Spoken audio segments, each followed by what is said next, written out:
तीनों कायदे पढ़े थे। ये सारे लेसन जो है ना वो अभी तक हो चुके हैं।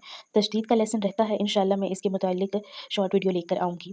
और ये देखें कलरिंग के साथ जो है ना ये कायदा ये बुक दी गई है ताकि ईज़िली चीज़ों को समझा जा सके।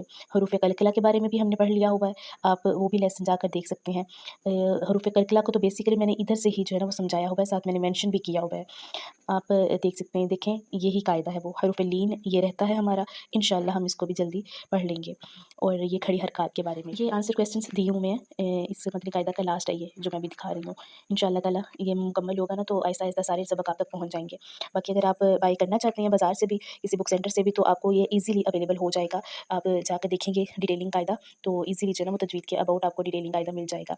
मैं उम्मीद करती हूँ आपके लिए ये आज की वीडियो जो है ना वो हेल्पफुल होगी, ताकि आप भी इसको बाय करके और प्रैक्टिकली जो है ना वो इसको आप पढ़ सकें। थैंक यू सो मच आपके देखने का, और थैंक यू सो मच जिन्होंने ये मुझसे पूछा था। माज़रत चाहती हूँ इसलिए कि मैं थोड़ा लेट हो गई थी क्योंकि मैं कहीं गई हुई थी। तो जो भी क्वेश्चन हो आपको लेसन के अबाउट जो चीज़ समझ ना आए, आप प्लीज़ मुझसे कमेंट सेक्शन में पूछ सकते हैं। मेरे चैनल को सब्सक्राइब कर लें और मेरी वीडियो को लाइक एंड शेयर कर दें। अल्लाह हाफ़िज़।